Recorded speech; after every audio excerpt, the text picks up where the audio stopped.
Hey everyone! Valanda made a fool of herself. It was great. Nope.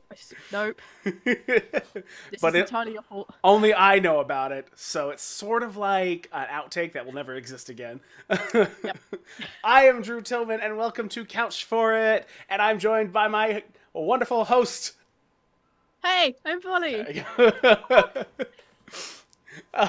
Today, we're going to talk to you about episode 7 of The Chilling Adventures of Sabrina. God, Honestly, Drew, you nailed it. I nailed it, and I'm just going to follow up with I got no chills, guys. Just gonna got no chills. So, your naming convention might want to take a little bit of work. No, no chills so far. No, that's not true. I've had like maybe one or two chill moments in this, like, whew. But that's about it. Not in this episode though. This episode's just full of gross. Yeah. I know you have no notes, How but dare you? You know I have a note. you have a note. I need to bring up before I forget. There's a note, everyone. Shut up. What's your note? Look, I'm trying really hard. Okay, don't get my homework.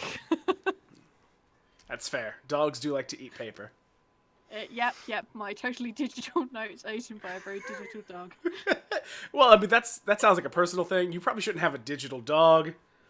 Like a Tamagotchi, it's far safer than What's up, everybody? having that dog. Yeah. Spooky dog. Anyway, so Drew, episode 7, huh? Yeah. What's your first impressions? Second impressions, technically, I guess. My second first.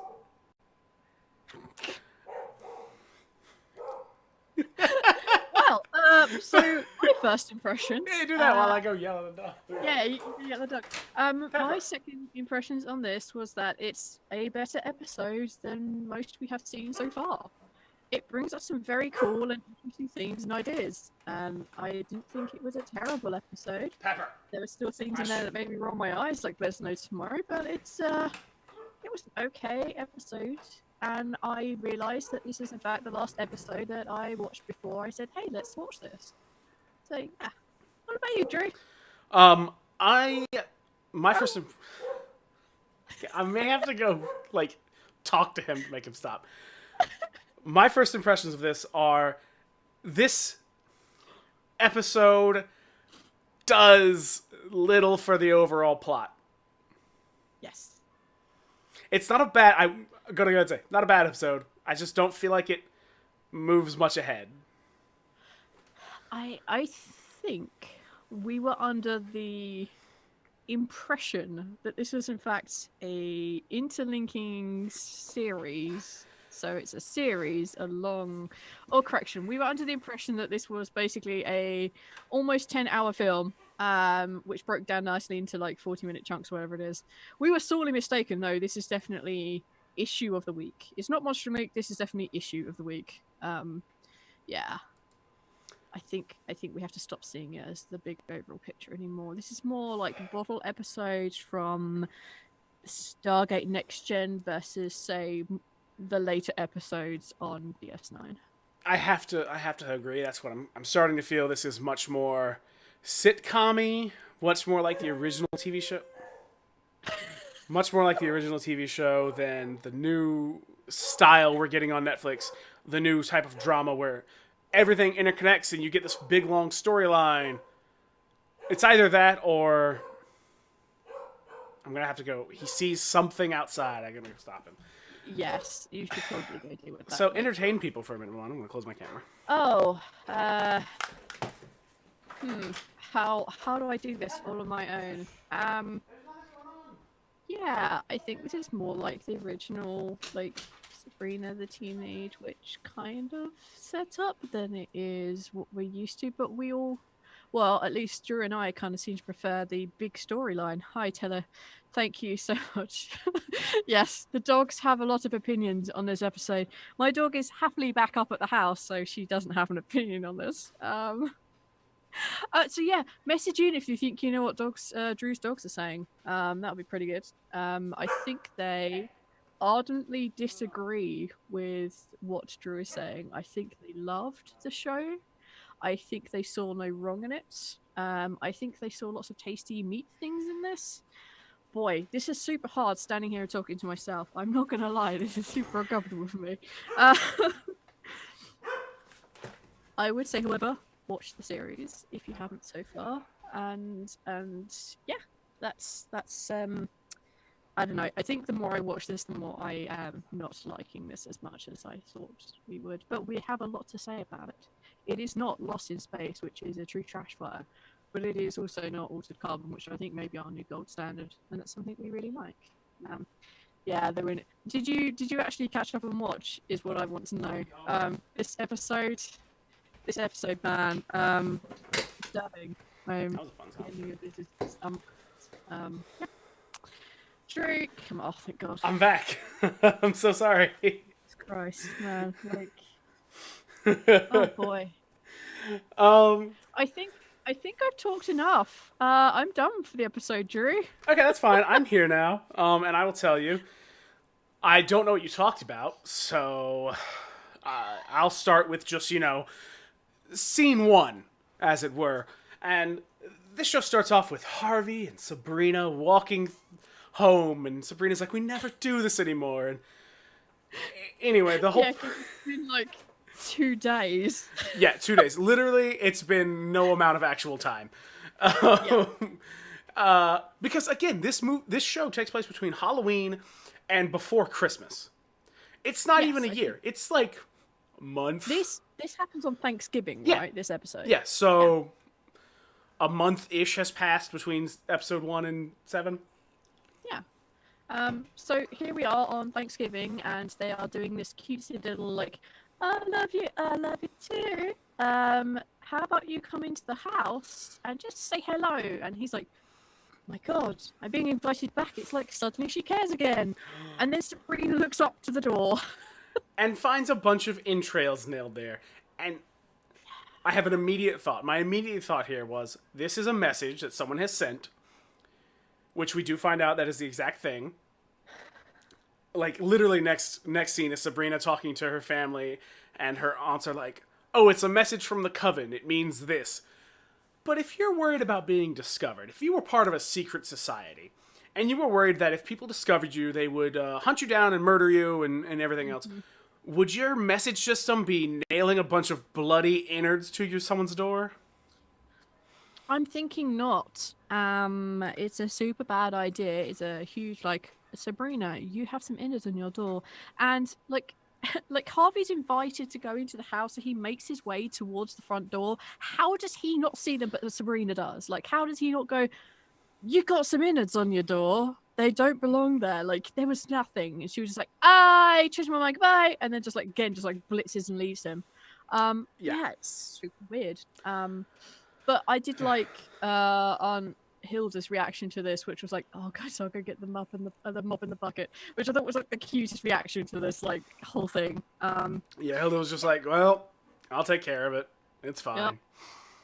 Yeah, and essentially they're just like, it basically means we've been selected to do something, and it's a great honor. Yeah, it means they have been chosen as one of the 14 families to partake in the Feasts of Feasts lottery drawing. And we get the backstory first, which is... I love the backstory. So, would you like to tell the backstory? Okay. Once upon a time, back in today, when things were hard, and the witches didn't live in the town, and all the men had hunted on the food, one brave woman in this midst of 14, I assume, basically went, if we don't get any food, we're gonna die, so I best cut my own throat and you can eat me instead. And the witches were like, hallelujah, you sacrifice yourself, the youngest and strongest of us all. You should be the one to die, of course. Hallelujah. Let's eat her. And thus they ate her. Yeah, that was pretty much it. I have so many problems with this. I do too. And I'm going to start with, one human would not sustain 13 humans for very long. Oh, wait. Sorry. You don't actually weigh as much as you do. There's bones, there's like innards you can't eat, that sort of thing. Fat you have to trim off, all sorts of things. You're not all eatable flesh. Like, you can't, it's just not going to work. not gonna work. Sorry, everybody. If you were thinking of trying that. If you're thinking of sacrificing yourself for 13 other people. My problem also was it was the youngest girl. Yeah. Also, had a problem with that because that doesn't make any sense. No, you would think perhaps, I think the story may be slightly different here. I may be the point of like, the other witches went, fuck this newbie, let's eat her. And thus she was eaten rather than I shall sacrifice myself. I think the older witches didn't want to die. And of course, like, you know, so many of these like cliched like sacrifice rituals, it has to be the young pure girl, which is like, ugh, so annoying. Yeah, so there was that whole thing going on there. Yeah. We also find out that of the people who were chosen, 14 families, it's only women are allowed to compete because the Dark Lord is a creepy creep boy. Because he's a man. Because he's a man and he is just real creepy about women. Yep. And then we find out that Zelda will be representing the Spellman house because Sabrina is she doesn't want her niece to get killed.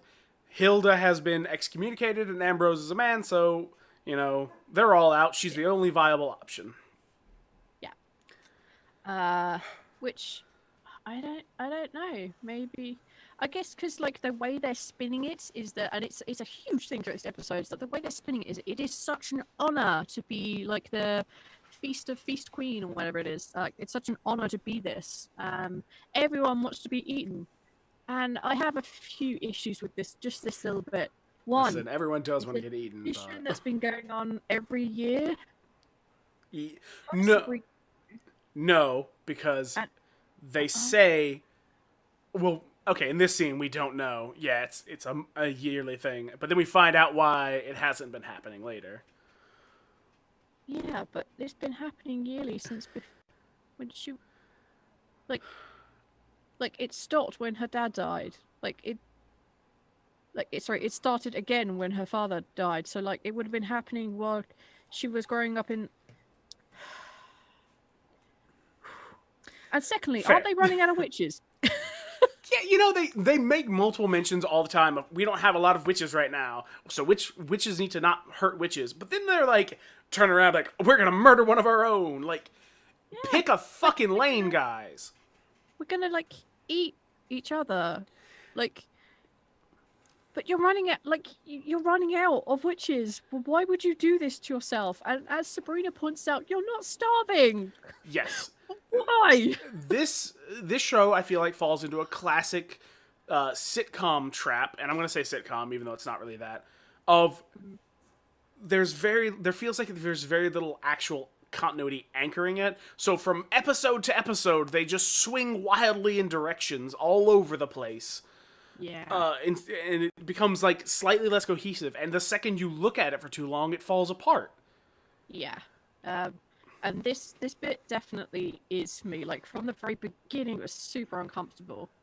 Yeah, Telemaker's like, I really want to know why the writers thought this feast was relevant to the show/plot. I kind of feel like the episode could be skipped. Do you know what? We kind of had this mini conversation off air, like the last episode and the episode before. This is... We could skip almost like the last 4 episodes. Season 1 not miss a thing. Season 1 could have been a fucking, like, movie. Could have been a 2-hour movie, honestly. Yeah. Anyway. Yeah. I will get into that at the end of this episode. I guess this entire episode is supposed to go question your faith and your beliefs. Don't just take things without, don't just take things on pure, like, because some dude said it doesn't mean it's necessarily true. Like, do your checking, do your facts. Like, don't take things on blind faith. I think, and also because it's further showing that the men in Sabrina are scum. I mean, they are scum, a lot of them, and a lot of them are being treated like scum. So, yeah. We're definitely going to get here because I have so many thoughts. But so we see this scene where we find about the Feast of Feasts, and it cuts to school where there's a short scene that honestly doesn't really serve a huge amount of plot, where Wardwell assigns them a family tree assignment, and that's the end of that scene. It's literally there so that later when they bring up family trees, I guess in case you don't understand that they're in school and have to do homework, you understand that that's what they're doing. I guess it's also a vehicle for us to find out about two of the characters. Yeah, but you could combine this into a scene, and I will point out the scene you use later. Okay. So we see that, and then we see... then Sabrina talks to Wardwell about, oh, have you ever heard of the Feast of Feasts? And the lady who plays Wardwell is either doing the best impression of somebody who doesn't know what's going on or the most accurate impression of an actress who's high and just struggling to stay in a scene. Oh my god. She seems lost, and I don't know if it's on purpose. Yeah, I think because she's still supposed to be playing this I knew your father back in days, and I wasn't from here, so I don't know your customs and stuff. I think she's supposed to be still playing that angle in this scene. But, like, at the end of it, like, it's another one of those, like... I will go do my research. Wink to camera, something else going on. You can almost feel it, and it's so awkward. Yeah. Like, that was a choice someone made. Why would you do that? And we jump from there to the scene they could have used to introduce what happened with Wardwell's assignment without having that scene of Wardwell saying it, which is Harvey talking to his grandfather and going, hey, what's the Kinkles history? Like, how do we get the mine and stuff? You could have prefaced this with, hey, I have an assignment for school to research my family tree. Tell me about my family tree, grandfather. The oldest in the family. Tell me about what happened. Yeah, like, and yeah, there's a scene later on when we find out about the other two, like of her classmates who do the same thing. Like, they could literally have done this. I think they even say those words. Mm-hmm. It's a class assignment. Yeah. Yeah. So the scene with Wardwell, not needed. Didn't need it. And Telemachus said, anytime I see the actress, I feel like she's playing the villain in Doctor Who. Yeah. I haven't seen her as the villain in Doctor Who, but I can believe it. Yeah, she's Missy. I mean, it's debatable whether she's a villain in that, but she's so damn good. I love her. She's so good, and it really throws me she's not Scottish in this. It throws me so hard. And we find out from Harvey's grandfather that they used to be hunters and trappers in the town of... oh my god, I can't remember the fucking town they're in. I want to say Greendale. Sure, why not? And I literally don't remember. Greendale sounds fine. I don't remember. I think it's Greendale. Yeah. Yeah, and he basically says we were hunters and trappers, and back in today, when there was a really hard winter, there were some hill people up there, and they weren't very nice, so we decided to kill them.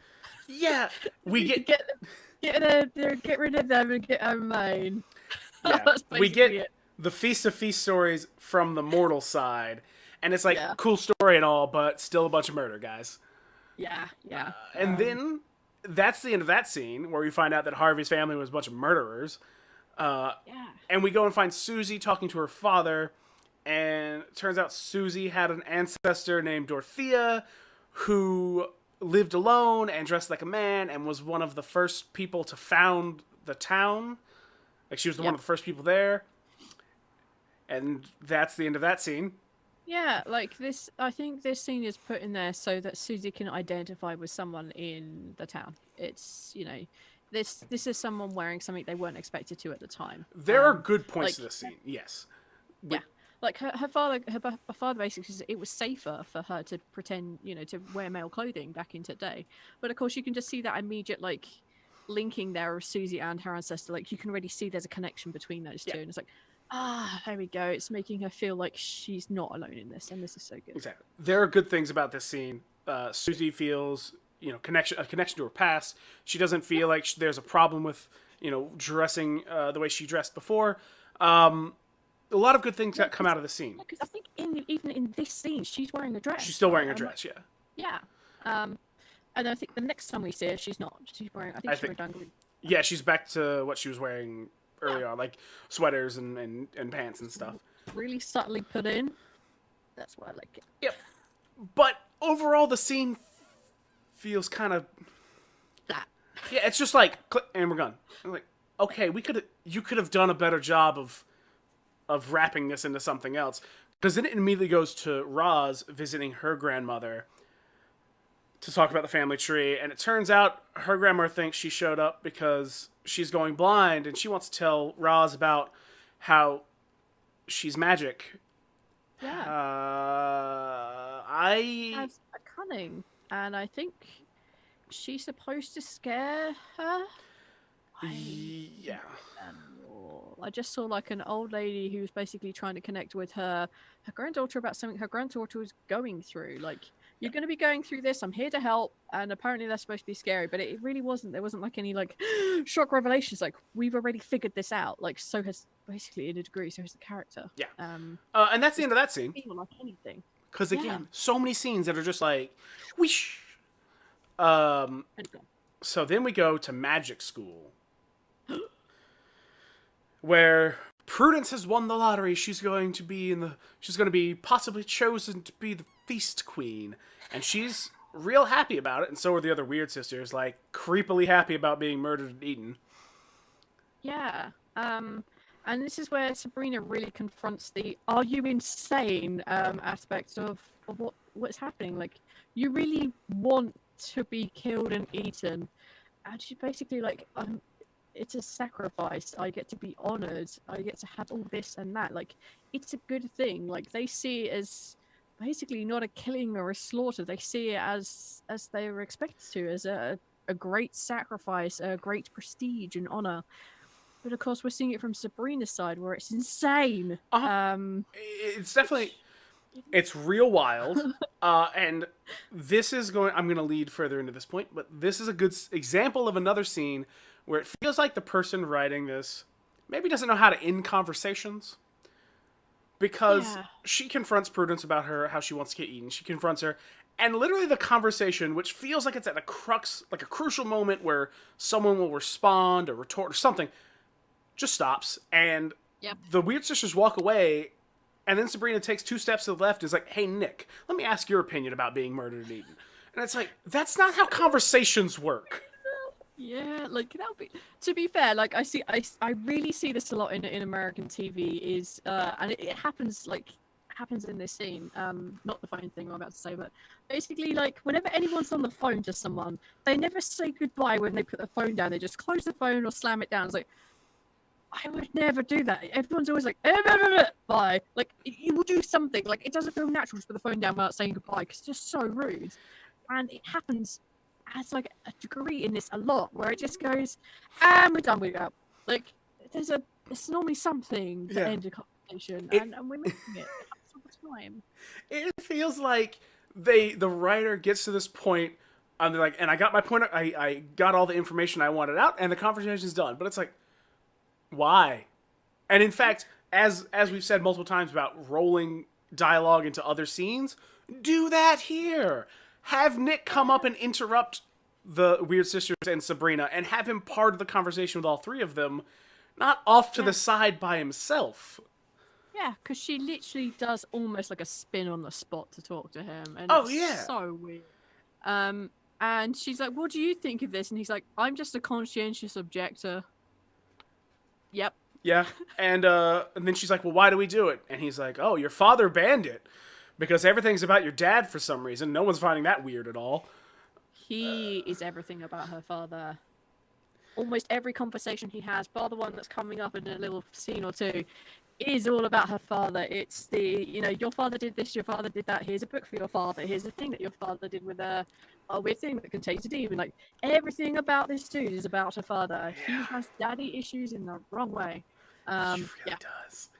And then Sabrina gets a dumb plan, and that's the end of that scene, because, again, really poor segues. So, at the Church of Night is the next scene. All the witches have gathered to pick the queen, and we see one witch who's fervently praying over her satanic Bible to be the one chosen to be the sacrifice. Yes. And Father Blackwood begins the ceremony, and he's like, "Oh, we're all going to pick," and blah, blah, blah. And then, once again, we get the dramatic, "Wait, stop, throw the doors open." So Sabrina went to the evil guy's how to interrupt her scene school. And she came back in just the nick of time, exactly the moment before her Aunt Z is supposed to grab this piece of paper out of this box, who is being held by none other than Lady Blackwood herself. And basically dares her aunt, her plan being, if Aunt Z sees I'm up there, then Aunt Z won't let it happen because she loves me, which is true. However, Aunt Z's like, nah, you come stand up here then. Do you want to play this game? We'll play this game. And she basically steps aside and Sabrina goes up there. And we go through this kind of like little rigmarole of people having the things, and then Faustus like basically saying, burn the piece of paper y'all have. And they all burn, and we see them like burn one at a time, one after another. And then we see Sabrina's, and it focuses in, or she burns it as this like red plume of smoke comes from this piece of paper she's burned. And we go, oh no! Sabrina's been chosen! And then a voice interrupts and basically says, like, Prudence has been chosen! And we see Prudence has a white plume of smoke. And she looks so happy! She looks so pleased to be chosen! And then we leave the scene. There's no real explanation of what Sabrina just did, other than, like, all kneel before your queen and everyone kneels before the queen. That's basically that in a... There's also a lot of shots after all kneel before your queen of like up close on people's face, as if you're supposed to get this dramatic tension going on, but there's not really any, because Sabrina's not in danger, and sorry everyone, the main character, if they're in danger, you get tension. If a secondary character is in danger, it's kind of like, alright. So, because no one likes Prudence, why would we care? Don't care. We don't, like, at all. Which like, also, I can understand this episode is supposed to be like basically showing that her faith in whatever it is that she believes in isn't quite right, because she's not questioning it. She's doing it blindly, and it's not good to do that, inverted commas. Like, but we don't care enough about her to wonder why Sabrina's really doing this. It's, to be fair, Sabrina is like the white hat, like loads of feathers in it, like protects everyone no matter who you are, kind of thing. So she's a way better human being than we are. I'm gonna be honest, but there's also some degree of like, I'm not sure I believe this. It's just this scene, man. Like, it was. It's just the way that Sabrina broke into this just like really destroyed this scene for me. Like, if she'd been sitting there and then stood up and said, I'm taking Aunt Z's place, that would have been more interesting than another demonstration of like these freaking doors being thrown open. Like, they must be on like springs or something. They must be on like a button. Like, they must well make them those like automatic doors that just open when you walk near them now. Like, so overdone. It's so dramatic. I was actually gonna say, I think we're on like the 10th time someone has thrown the doors open dramatically to stop something. And I say the 10th time because we're on episode 7, and it happened at least 2 or 3 times in the courtroom episode. Yeah, that's because true. Almost every character got a dramatic open the doors, stop what you're doing moment. Like, to the point that it honestly kind of became a fucking joke. Yeah. The thing is, like, I don't know. Like, are these things supposed? Am I missing the point? Is this supposed to be funny? Like, are these little jokes supposed to make us like smile? If this is a joke, Valanda, this is the best like fucking weird art ever, because I don't get it. This isn't funny. It's like someone doing an art piece, but like no one but them understand anything about it. You've got to at least point out that it's dumb, like, oh, someone, but like, we need like a shot of the janitor like coming around with a screwdriver, like. Oh, and if it's meant to be totally dramatic, then what you have going on is you have like someone doing a dramatic thing, but something that hasn't been dramatic since like, I don't know, the early days of movies. Yeah. Like, this hasn't been a dramatic thing forever. Now it's just like lambasted everywhere.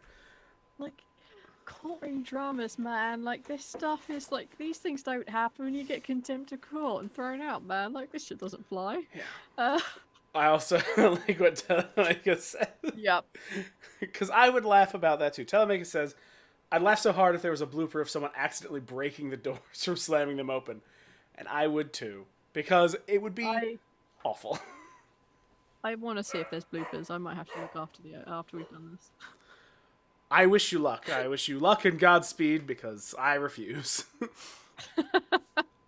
Then I may understand the joke. Maybe it's a... Never mind. You'll never understand Anyway, the joke. so we do this, and we go back to the house, right? We're back to the kitchen. We go back to the kitchen where Yep. Sabrina, where Zelda tells Sabrina she was being stupid, and Sabrina does that typical irritating teenage thing of just being like, well, I didn't think you would let me do it, and Zelda's like, well, you decided to play chicken with me, so fuck off. Yeah, that was honestly my favorite bit of this scene, was just her basically being like, you dared me to put up with this shit, and I'm like, no, I'm not putting up with your shit. She has a strength of character which is just awesome to see, because quite like, and this happens a lot, I see it happening a lot, of like people saying stop screaming or I'm gonna do this, and then they don't do the or this when the person keeps on screaming, like a children, I don't know, apparently people, like when children like scream and then parents say, if you keep doing this, I'm going to stop the car and pull around, and they keep screaming, they don't stop the car and they don't pull around. Like, that's not reinforcing a message. Whereas Aunt C's like, no, these are the rules. If you break them, then screw you. You've been warned. And you basically went, screw you and your traditions. I'm going to put myself on the chopping block. What do you think about that? And Aunt C was like, off you go. Have fun, I guess. And then it's harsh, but it's effective. I agree. Honestly, I think it's very effective in this case because Sabrina comes up with some real stupid plans, and someone's got to hold her accountable for her dumb plans. And then we find out that Sabrina has been chosen as the handmaiden, which is what the red smoke meant, and she has to wait hand and foot on Prudence for the next, 3 days or something like that. Yeah, while everybody else, fasts in preparation for this magical feast. So, Sabrina has to basically be Prudence's bitch, which is kind of funny, because Prudence turns up at the door. Yeah? She's like, I require a buttermilk bath and some macaroons. See to it. Yep. So, she demands this bath, and then it cuts to Sabrina bathing Prudence in this buttermilk bath, and more or less bashing her over the head for her beliefs. It's heavy-handed. It's heavy-handed, angry, just you're wrong and dumb. Yeah. Don't get me wrong, I have my own beliefs on religion and what my thing is. I don't batter people over the head with it, and I don't tell people who have faith that they're wrong. And that's basically all that Sabrina does in this, is basically say, you have faith in the Dark Lord, it's completely wrong, you don't understand what's going on, you're just going to die, why can't you do this? And Prudence is like, it's my belief, I believe this to be true. Mm-hmm. Yes, she is being a little blind faith about it, she hasn't quite got her eyes completely open about it, and yeah, these are things that maybe you want to point out, but beating her over the head with a freaking a hammer is not the way to do it. That's not good. It's real aggressive. And then after this scene, we get another scene that doesn't do anything for anybody, because after the bath scene, Prudence takes Sabrina's bed, and then Sabrina wakes up in the middle of the night to some noises, walks up to Ambrose's room to find the most PG-13 orgy ever happening. Yeah, because everyone still has their underwear on. Everyone still has their underwear on, and they're just kind of rolling around in a pile, kissing each other. And that's about it. And you find out Nick is there, and then Sabrina just leaves. Yeah. Nothing happens. Literally nothing happens in this scene. Yeah. I think it's just supposed to further that she's supposed to get everything that she wants for the next 3 days. Okay, cool. Okay. I think putting her in, the American Beauty-esque bath with, buttermilk and, rose petals probably did the job. Yeah, I didn't need this really pointless orgy scene that then leads into the next morning where Sabrina goes outside to find Prudence drinking coffee or whatever, and then, slut-shames her, which is real weird for this show. Yeah. She, slut-shames her and then tells her she's dumb and wrong some more. Yeah. It's such a weird message compared to the rest of this show. Yeah, I think this entire episode would have been so much better handled if Sabrina had just, spoken to her about her concerns and then taken her, saying, hey, do you want to come do this? Or, hey, do you want to see this? Or, hey, do you want to learn about this? Having the actions that she does and the things that they go through and the people they meet, have that be the things that Prudence comes to. Oh, I've realized this. over the course of time rather than like smack, smack, smack, smack, smack. You're wrong. Like, being that Sabrina does like all the PC issues really well, this is the one thing they're terrible on, and it's so bad. And it's so badly executed in this episode, especially the slut shaming. Like, yeah. So Sabrina says she's going to go to school, and convinces Prudence to come with her because there are boys, and also you should experience life, I guess. Yeah, it's a really weak. It's a weak argument. Yeah, but of course, they can get by this by saying there are mortal boys to torment. She had her at that. I'm like, okay, she's shallow. We understand this now. Yep, cool. And then we go to a scene. This is another one of my favorite stupid scenes, because instead of cutting to Sabrina and Prudence with her friends or at school, we cut to Wardwell's office where the principal shows up, grossly hits on her, and honestly, it's just kind of... That's it. That's the whole thing. And it's so weird at this stage in the game. This is episode 7. We have like 3 episodes left. Yeah, like, I guess if like 8 and 9 are like going to be the serious episodes, or 9 and 10 are going to be the serious like episodes, like we'll make this a 2-parter ending, then understandable. Because like, again, I think we're stuck in the Netflix to long introvert like connected stories as series really well. This is definitely not. I think we were grossly misunderstood what this is. But it's also weird in the game because, sure, the principal has previously been a gross dude, but he's never grossly hit on anybody at all. He's just been like a shitty school principal that's like, when footballers were being assholes to Susie, and he's just like, well, I can't stop them because you didn't give me their names, and they have bright futures ahead of them. But now he's just standing in as just like a general sleazeball, but it's like, that wasn't the thing from early. You're like assigning him a new archetype, but like, it's not what he was before. No, and yeah, it was just like super weird. And obviously this is supposed to be setting up something later on, but yeah, I mean that's about it really. And it's again another like super weird thing. And then we go to Sabrina and her cohorts in the library where she brings Prudence along. And then we have what I feel like is maybe a genuine interaction here. As they begin to learn about each other's, we learn about Harvey's backstory, his family history, as he tells everyone else that basically, they killed a bunch of people and it's super weird. And Prudence is like, oh, were you these guys, the Von Krunkles, or whatever it was? Kunkles, my bad. Von Kunkles. And he's like, it's like, yeah, you murdered witches. Oh my god. And you murdered a bunch of witches. Blood must be atoned for blood. Like, she's genuinely angry and annoyed and a little bit menacing, and it's perfect. And Sabrina's like, oh, we need to go. Yeah. We need to leave now. Also, I want to say, honey, sweetheart, this scene, you could have had this scene without the scene with the grandpa. Yep. And I say that because having both is pointless. And I say that because the first time you get it from the grandfather's side, you should be able to be like, oh, that's the witches from before. Getting this side now feels like they're beating you, the viewer, over the head. Like, in case you didn't get it, his family killed witches. Like, I got that 40 minutes ago. It's duplication of information that's just not needed. I mean, even in this scene, we could have learned from Susie about her family member, although we'd lose that incredible, one of the only really good scenes. We'd lost that incredible scene there. And the same with, Roz.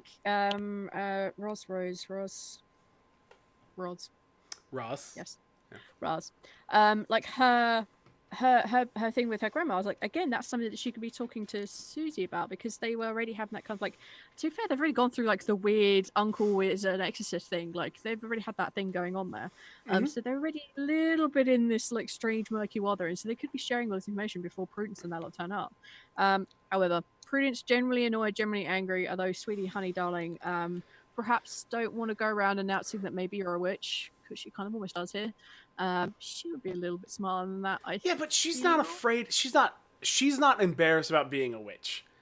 No, she's not. And she doesn't care about being a witch. And in fact, when Sabrina takes them away, she's like, oh, we have to go. She tells Sabrina that Sabrina's the one being stupid because Sabrina believes so much in her friends, but her friends don't know she's a witch. She hasn't told her friends the one actual secret that she has. Yeah. Um, The biggie. yeah, and they argue about that for a second, and then Wardwell shows up to be pointless. Like, honestly, don't need her in this scene. You could have cut directly to the next scene, which Because is... they're so good at just randomly ending conversations, they could have done. Yeah. Again, Sabrina could be like, I have someone we could talk to, and then go into the Wardwell. So then we go to Wardwell's office, where there's more debate about how Prudence is a big dumb idiot. Prudence, why are you so stupid? Prudence. And then Wardwell's like, oh, you know what? If you don't want to listen to me, I know a witch who ran away from being a queen. She lives in the woods. Let's go to the woods. Yeah. Like, so okay. They go to Moon Valley, which coincidentally happens to be the same place that the Crinkles are going to be doing their Thanksgiving hunting. Anyway, so the witches make their way towards the witch in the woods, whose name I don't remember, but it was something really silly. Desmelda. Desmelda. All right, so they go to Desmelda and Wardwell mostly. Okay, Desmelda, this witch, is like grey hair and has like one huge eye. Yeah, I didn't really get the point of that. What was that? It just never explained where this comes from. Did someone watch the Harry Potter movies and then just went, I want a witch like that? Like, I want a witch like Mad-Eyed Moody. It was super weird. Like, they just put a lot of hard work into it, but they don't really explain anything. And she's utilized so little in this like scene, other than to go, I'm an old witch, and this happened to me when I was a child, and for her to go, get off my lawn. Like, that's basically all she's here for. yeah. And to be the tale of woe of what happens at these things.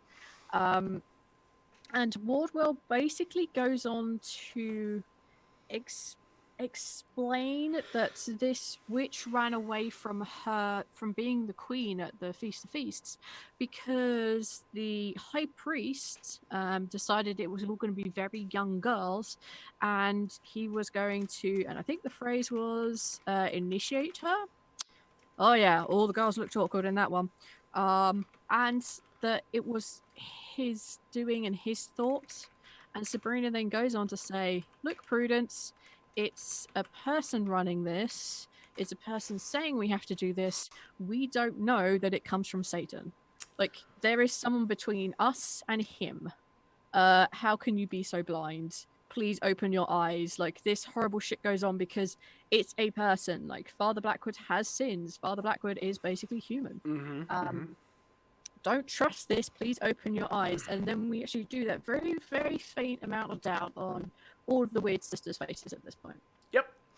And then we see the Kinkles, who are in Moon Valley, and they find a deer. And then we jump back to that part where they eventually, at the end of the scene, they hear a gunshot.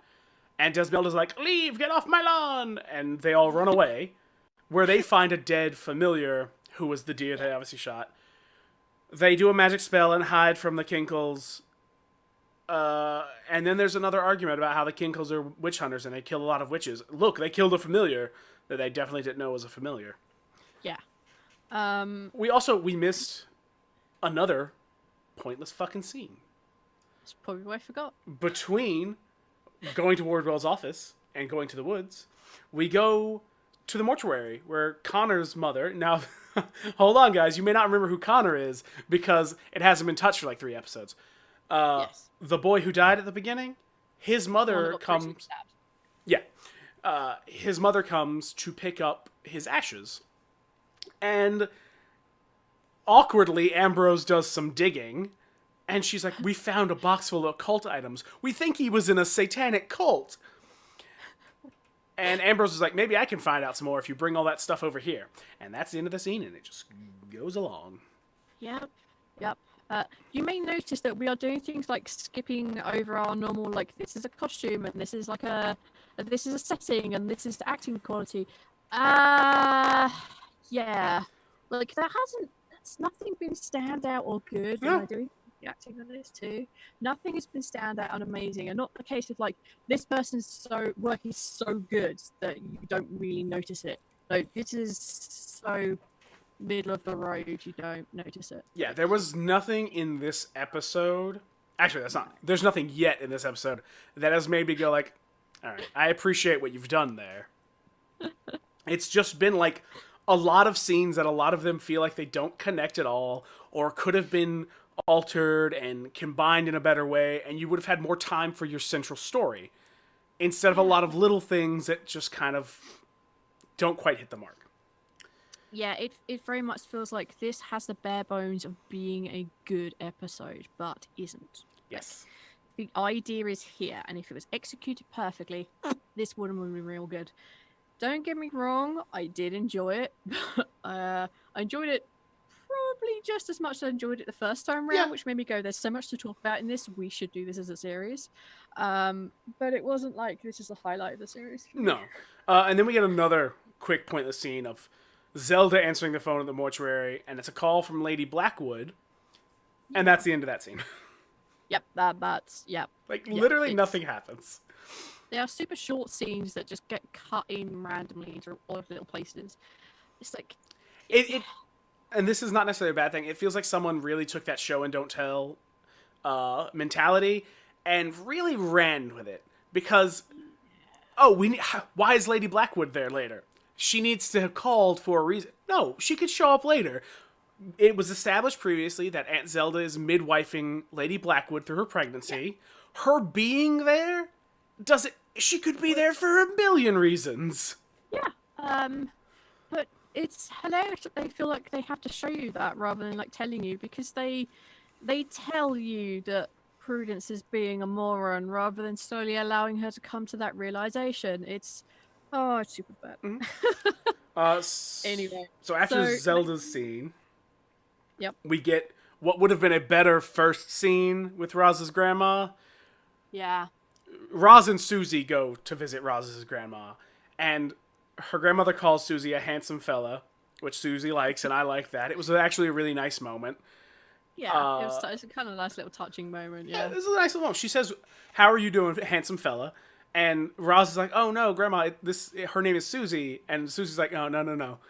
Like, brushes that off. Like, clearly, Susie was very, very happy with this. Yeah. And she's there this time because Roz got scared about what they talked about.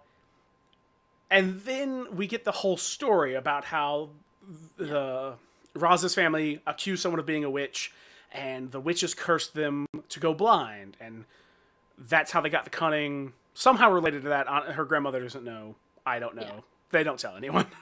Yeah, it's like they don't understand exactly how or why this happened, but they know it has, and it was related to the fact that they got cursed.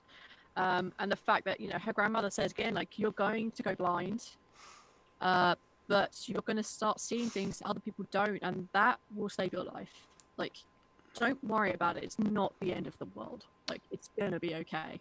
Yeah. And she really goes to these lengths to try and get her to understand, like, it's not a bad thing. Just don't fight it. It's not a terrible thing. You're going to have so much positive come out of this. Go with that.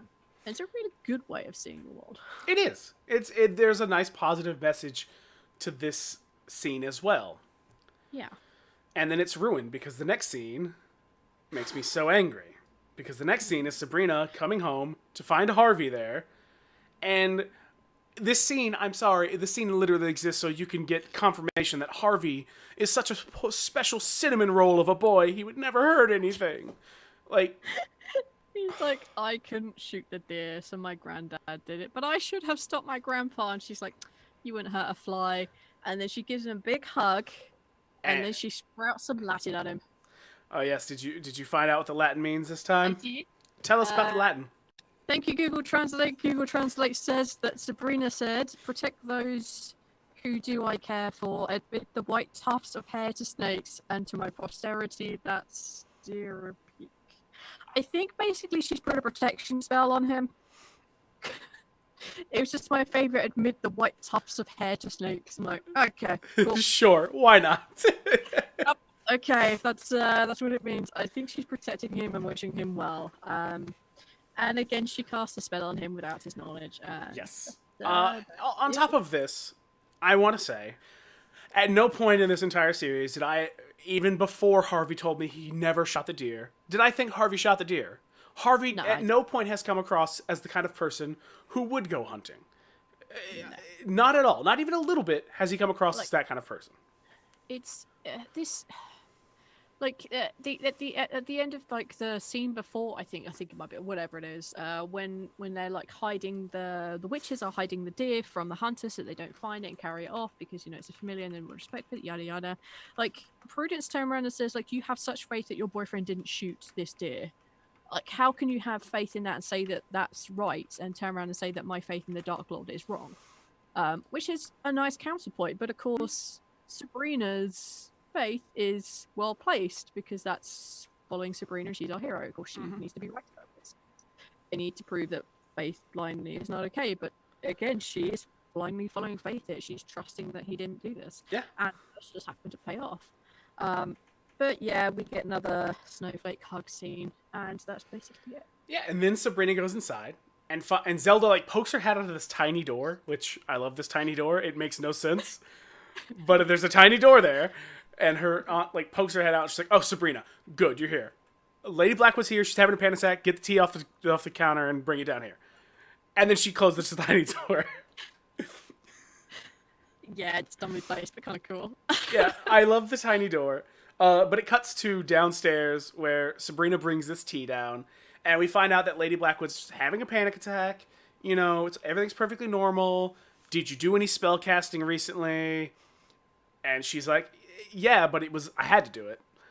Yeah, it's necessary. Yeah, because they're dangerous. They're always plotting. They're going to hurt my baby. And we go around a few more times, and we find out that she got Prudence selected as the queen. Yes. So we're like, bam, bam, bam. She was never the chosen one. She was chosen by someone else. It's not divine, right? It's human meddling. Yes, she is very protective of her babies. Like, she is very much like Mother Tiger type thing. Like, you do not fuck with my babies. Here are my babies. You're a potential threat before they're even born. I'm gonna kill you. Like, this is kind of literally, and she does that kind of like manic anger, overprotective, but it's super well. Yeah, she really does. Yeah. Nails it. Because then we get the next scene is Sabrina talking to Aunt Zelda, where we find out that the reason why Lady Blackwood would do this is that any child of Blackwood's has a claim on the throne. So if any of the Weird Sisters are Lord Blackwood's children, they could come take the throne from Lady Blackwood's children. Yes. But wouldn't Sabrina also have a claim on that chair? I immediately thought that, and I was like, and it's never brought up, it's never addressed. Not good writing. I don't... Like, how did he then get his, like, I assume, like, he clearly got the seat after, like, her father kicked He got it, the seat after Edward died, but would Sabrina not have a claim on that throne because her father was the high priest? It's never addressed why she doesn't have a claim. It's never addressed at all. It may come up, like, super, super, super later, but it's such a weird thing. Because she was a baby? I don't know. That's the only thing I could go with, but surely she would also have a claim on this. Like, should it come down to, like, she was, like, Edward Spellman's daughter. She's also a daughter of a high priest. Surely she can... Yeah. So then Sabrina runs to the magic school where Prudence is being fitted with this insane dress, which I will say I like this dress a lot. It's wild. It does look really cool. It's like this kind of like gold brocade thing on like some sort of white thick linen cloth. It looks super cool. Yeah, and like she's got one sleeve on, and the other Weird Sisters are like doing her hem and like sewing up the front and stuff, and it's super cool. I just like the fact she has one arm missing in this scene. It's so good. Not to mention, I love the fact that when Sabrina runs in and we get the establishing shot of this room, this is one of those Pentagon rooms, and it's just full of like sewing machines and dress models. Yeah. So apparently, in this school of magic, it's just a tailoring shop. Everyone needs to know how to sew, my friend. That's what I it mean, feels like. it could be from like learning how to sew your buttons on, which is super important. You don't have to throw away a pair of trousers just because your button's gone, or shirts. Mhm. To sewing on patches. Yeah, Or making clothes. but also, they're witches. Couldn't they just be like, button on, boom? Button off. Like, why are they using whatever? I love the fact that apparently in the School of Magic, witches who rely so much on magic generally throughout the show are trying to learn a homey skill of sewing. I don't know. I guess it's just like that old witchy thing. Like while they're sitting there doing nothing else, they got like a pair of knitting needles or something on the go. Like I or like guess. sewing thing. But also side note to people generally learn how to sew. It's not difficult. Oh no, and yeah. you save yourself so much problem. Learn how Also, to sew. you can like. I guess it's helpful in triage. You need to sew like just temporarily. Like Just it's not much different. Just stitch it's things gonna hurt, together. but it's not used. Yeah, but the scene that happens here is Prudence again states that she wants to be eaten, and Sabrina's like, hold on. You know how I've been telling you were stupid the whole time? Well, you're still stupid, and also, Lady Blackwood is definitely trying to kill you. And I know how Yes. we can prove that. Let's have dinner. Yeah. And she's like, if there's a tiny doubt in your mind, let's do it. And basically, they do it. Clearly, something has gotten through to her at some point. One assumes it's either the crazy witch person. It's my personal thing. I think that's probably what got. Or maybe there is something genuinely like bugging her. But they decide to do this thing. And the Blackwoods are invited for dinner along with the Weird Sisters. And all Yeah, the but we have two more dumb scenes between no. this and the Blackwoods Oh arriving. boy! All right, hit me. First dumb scene. Susie is reading the diary or journal of her Dorothea Putnam, and then she looks up and sees Dorothea Putnam, and then wakes up to go to dinner. Second scene is Harvey and Tommy are eating, and they're eating like microwave meals, and they're just like, oh, it happens every year. They start drinking before breakfast, and they're passed out by lunch. And then they're just like clearly very happy with each other, but that's the end of that scene. Nothing happens. Then we go to the Blackwoods. Oh my god! I see. I thought the Dorothea thing came up later. I didn't realize it came in that awkwardness. Like, I thought that was a cool scene. I thought that has potential to be something awesome. It is a cool scene because you're like, oh, this is building a thread, but it doesn't add much to the end of this episode. No, it and doesn't. it's kind of edited into like a weird spot. It's a cool scene. I like what's happening here because it's clearly laying a thread for something. Yeah. But it's just in a weird spot where it cuts to it. Like just kind of an odd spot. Anyway, the Blackwoods arrive for dinner. And I like because Lady Blackwood's like, where's your sister? And Zelda's like, well, given the fact that she's excommunicated, I didn't think she should be here. And then Sabrina leans over and is like, and she's making dessert in the kitchen. And then we cut away because guess what? We have to have one more scene that doesn't do anything for us. And that scene is Wardwell sitting at her house in her ridiculous dressing gown. Props on that dressing gown though. Oh, like, it's a beautiful dressing gown, but it's not really done up, but somehow it managed to perfectly just have everything held in the right place. I would say this dressing gown is distracting. It is super distracting. So everything, like, I am a woman who's in her 30s. No, it doesn't look. I'm sorry, guys. You think that's how women look? How about magic? Would magic change things? Do you know what? I think it probably would. She is both a witch and the mother of demons, so. Yeah, but like that's just super everything. It's. Please don't watch this and think this is how. Please don't, and please don't. Definitely judge don't. yourself again. Just don't, because no. But I'm not gonna lie, it does look super good. Super distracting. But she's sitting there drinking something, and then there's a knock on the door, and she's like, "Oh, it's my takeaway." And she opens the door and says a really porn line, where she's like, "Oh, that's a heavy pizza. Could you put it over there for me?" Like, okay, I was alive. I've seen those movies. We all know where those movies go. The point is, she kills and eats a delivery boy. Yeah. Well, actually, we don't know that for sure. She might just be having sex with him, Drew. I guess that's true. You know what? I don't have any proof that she actually kills him. That's fair. Yeah, we don't see a body. We can't assume death unless we see an actual body. But even in like this, because like the witches come back when they're dead. So. All right, fair. Maybe she didn't. I'm gonna give her the benefit of the doubt and say she doesn't eat the pizza guy. I'm gonna say she eats the pizza guy. Okay, fine.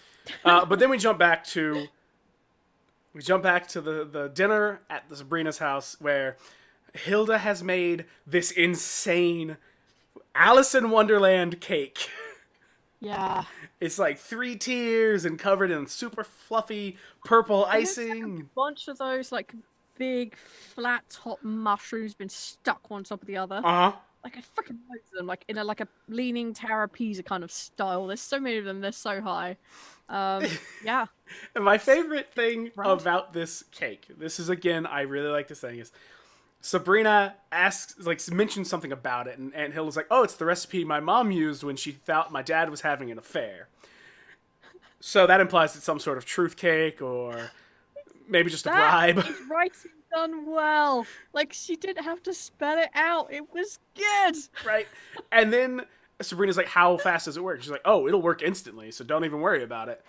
Yeah. So off they go with this magical truth cake, and everyone has a piece. And then they start to Sabrina starts questioning people, and at first it's very subtle. It's like, "Oh, yeah. How did everyone like dinner? Was it good? Cool. Well, Prudence, we're all gonna miss you when you're dead, and we've eaten you." And everyone's like, "Oh yeah, of course. I'll miss you so much." Lady Blackwood's like, "I won't. Fuck you."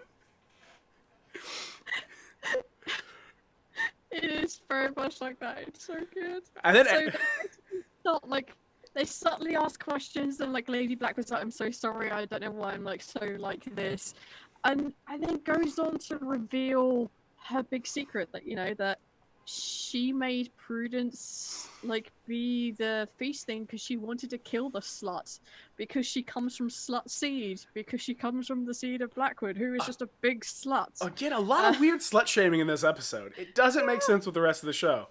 No. But yeah, okay, whatever.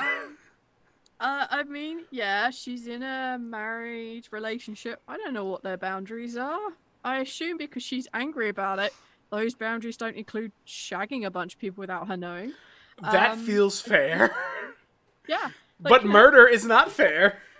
No. And basically they just go, "Oh crap, this has like defied the the intent of this. Like we have to call the coven together, and oh god, we're screwed." And then Sabrina's like, "How about we don't tell anyone anything, and you stop the feasts?" And then nothing has to happen. And then Prudence is like, "Are you my daddy?" And he's like, "Yeah, I'm your daddy." And the other witch is like, "Are you our daddies?" And he's like, "No, I'm not your daddy." And that was basically that scene. Yeah, but I like that because Prudence says, "No matter what happens, I want to wear this dress." Yes. And I want to sit on the throne of skulls. And first, I feel like, you know what, that's fair. You had your faith destroyed. You should get to wear the pretty dress and sit on the cool chair. That feels fair to me. It's like she's not asking for a lot. She's not asking to be recognized as a legitimate heir. She's not asking for any of that. She just wants to go, "I want to just feel these things. Just give me one shot at this." Also, Telemachus says the dinner was the best part of the episode. Definitely was. Yeah. Though I felt that Sabrina missed an opportunity to ask a lot more questions. That's also true. Sabrina wants to know so much about her family. You got so many people who know your family hopped up on Truth Cake. Be like, "Hey, tell me about my dad. Was my dad a good person? What did my dad believe in? What's happening?"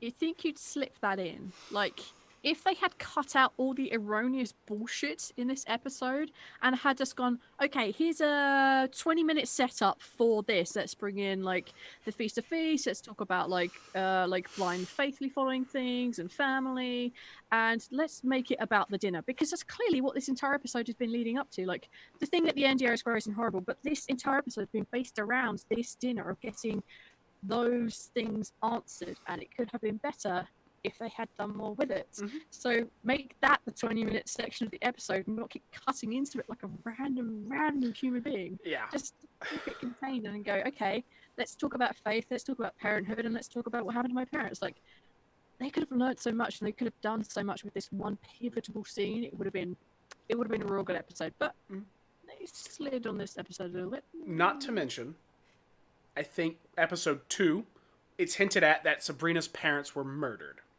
Yes. Great time to find out if your parents were murdered, kid, and you fucking blew it. Yep. But honestly, I'm not sure the writers were even thinking about that. Possibly not. They were possibly considering on getting this one message for this episode out. Yeah. Which being that, blind faith is dumb. Don't do it. That's basically what they're saying for this. Yeah. Okay. So we go to the Coven, where Prudence is sitting on the throne of skulls and having a very nice song sung. Did you call it Prudence? I said Prudence, but it probably sounded like Prudence because I had a little bit of mush mouth going. Yeah. Well, her new name is Prudence now. Sorry, everybody. Yeah, she's now got a brood. Yeah, it's fair. And then Blackwood comes out and says, "Oh, the Dark Lord gave me another vision, and Prudence, she can't fulfill her duties of being murdered and eaten by all of you. So there's no more Feast of Feasts. Because stuff." Yeah. And then the crazy witch from the beginning, who really wanted to be eaten, jumps up, yells, Freya lives! Freya lives, and slits her own throat, and then everyone's like... And then everyone stares at each other, and Blackwood's like, "Praise Meredith, the queen of the feasts!" And then they eat the body. Yeah, they all grab the forks and they chow down. It's a cool scene, though. Because it's almost like zombie movie-esque. Yes. This is the only real chilling part of this episode, and it wasn't chilling, it was more like, that's super gross. Although I do have to say, the conscientious objector did not partake. He did not. Zelda, Sabrina, and Nick all stood very horrified, and I like that Zelda is holding a nice clutch purse as one would take to like a very high, like a formal event, and she's clutching it to herself. She has such class. She's so classy. She's the classiest person in this whole show, honestly. She totally is. Like, she has real class. And yeah, the three of them look, well, because obviously it then zooms in on just Sabrina and Nancy. They do look generally horrified on what they're seeing. Like, this is just people going crazy and just like attacking her with forks and just chowing down on the thing. Like, you see their like mouths covered in blood and stuff. I'm like, that's super gross and gory. I appreciate that. And then we move on. And then we move on back to the mortuary, where Luke and Ambrose are watching. They're watching the movie Freaks. Yes. And their phone rings in the background, and then a moment, literally like a second later, which I also want to point out, the phone rings, heartbeat. Hilda steps into the room, and Ambrose says, "Who was that?"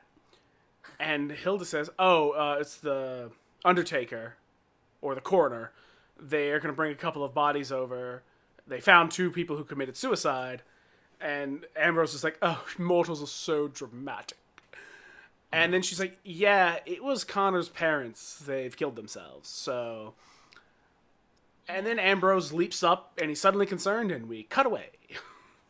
Yep, like, he's going to do a thing, clearly. And then, bam, that's it. That's all we see of him. Yeah. I like this little scene of him just, like, leaning back on, like, this is a tiny little bit of normality in their life. He's finally getting a little bit of this, like, normal interaction with people, and then bam, it's destroyed. Yep. Super sorry.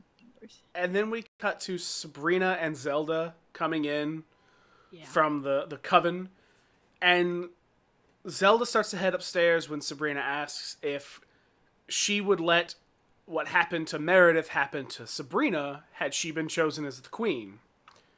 And Zelda says, "Never." And I like this because Sabrina asks, what if it was the Dark Lord's will? And Zelda doesn't directly say it, but implies that she would directly defy the Dark Lord. Yeah. She basically says, it doesn't matter. Yep. I don't want to talk about it now. Yep.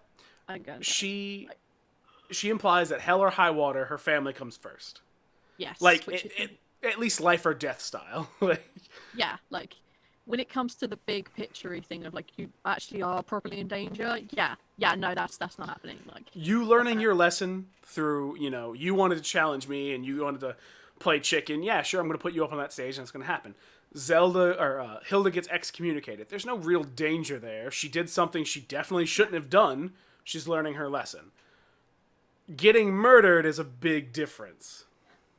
yeah, super different for her. And I love that little. I just love that little scene. Like, there's just a genuine moment of just like, I'm tired. I don't want to talk about it. The answer is no. I would not let you get murdered. And it's that kind of like, I don't care if it's the Dark Lord. You're not going to get eaten like that. That is not good. And this comes from a woman who's partaken in this. Like, she's done the fork thing. She's plowed down and chowed down on some of these witches. Like, this is not her first rodeo. Like, this isn't. She's already explained that this hasn't been. And it's just this one moment where she realizes that actually this could have been Sabrina. This could have been a real problem. Mm-hmm. It's nice to see that kind of like, oh.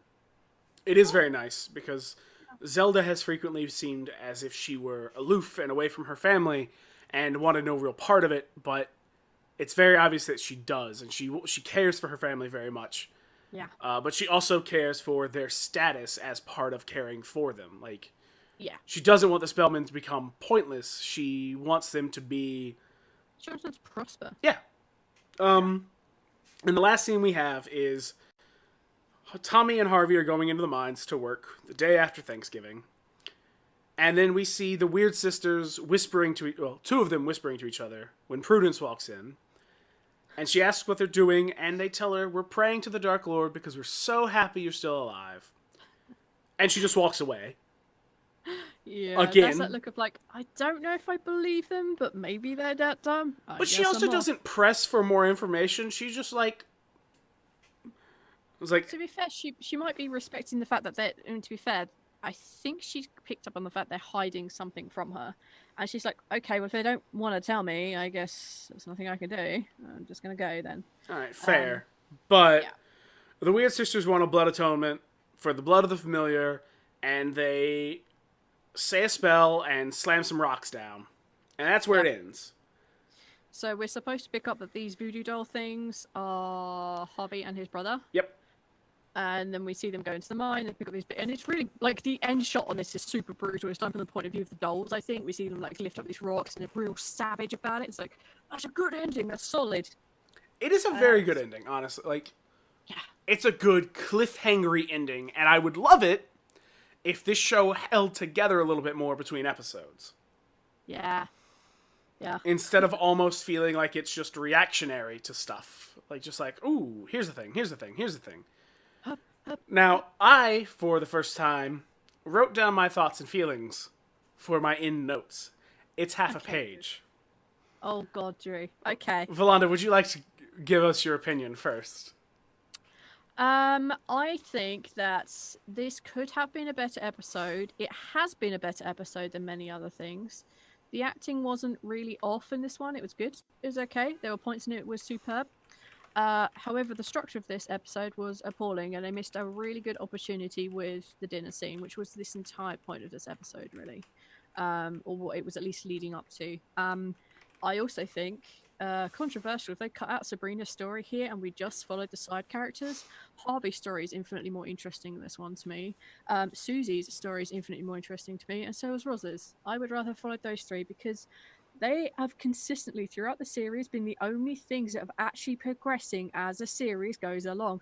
Everything Sabrina's done has been like stop reactionary, and nothing really progresses or goes along. We don't really learn a whole lot.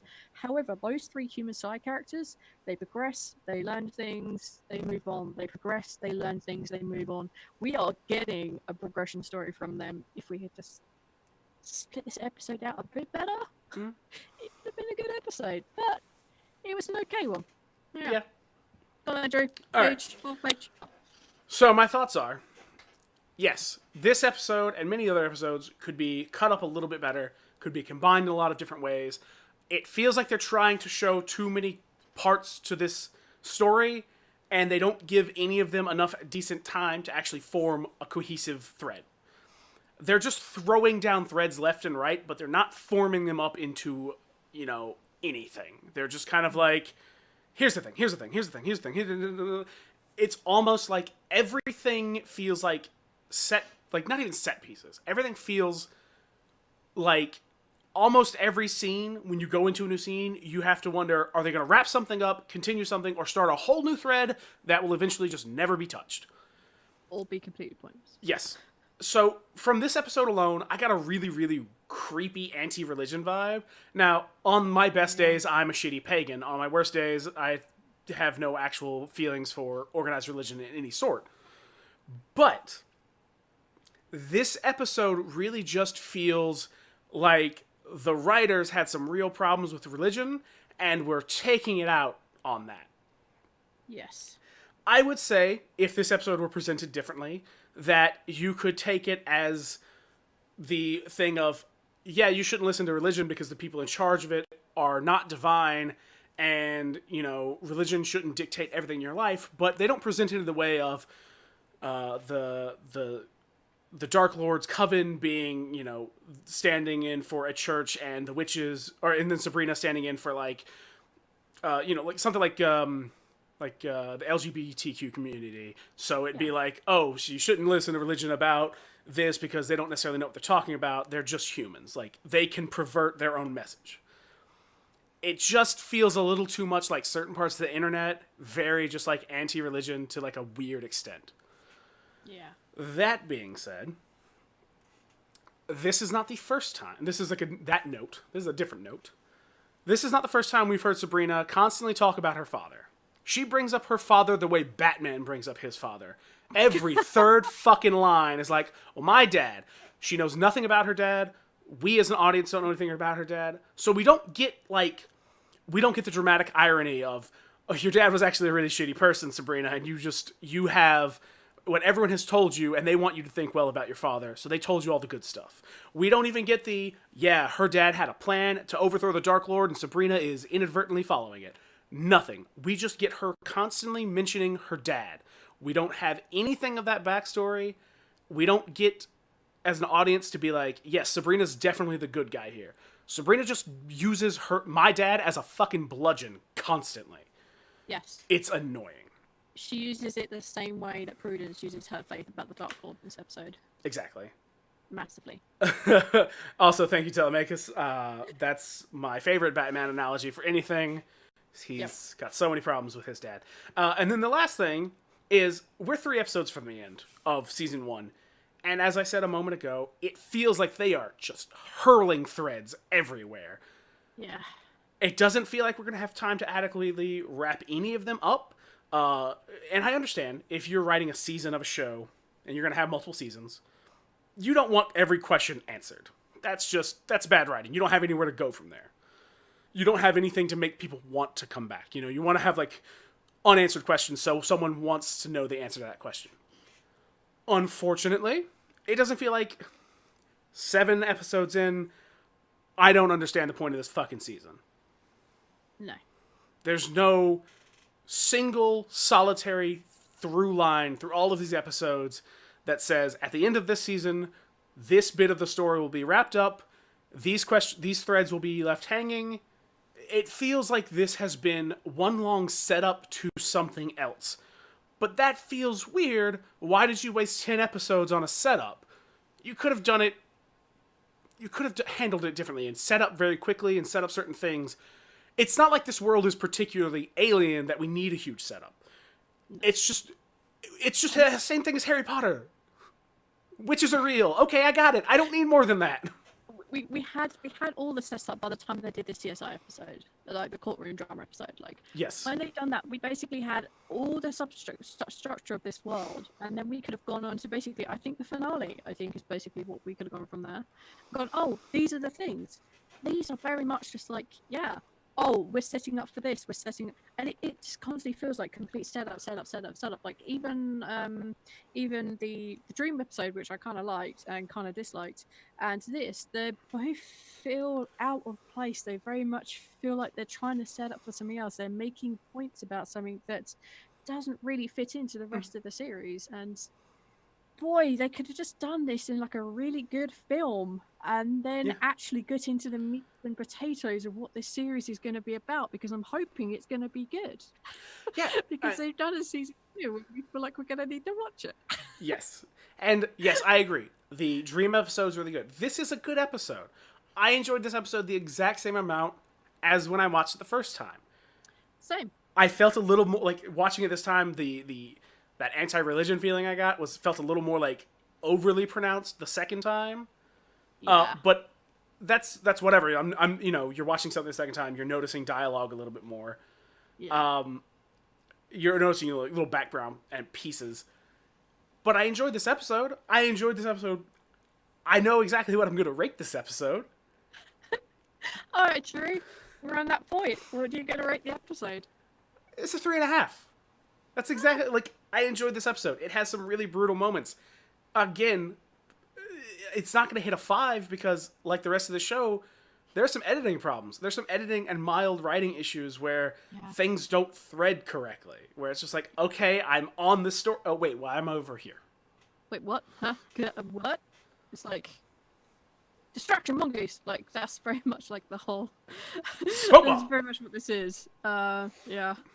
Interesting. And since I have told you how many broomsticks I would give this, how many broomsticks would you give this? I'm going to give it a 3.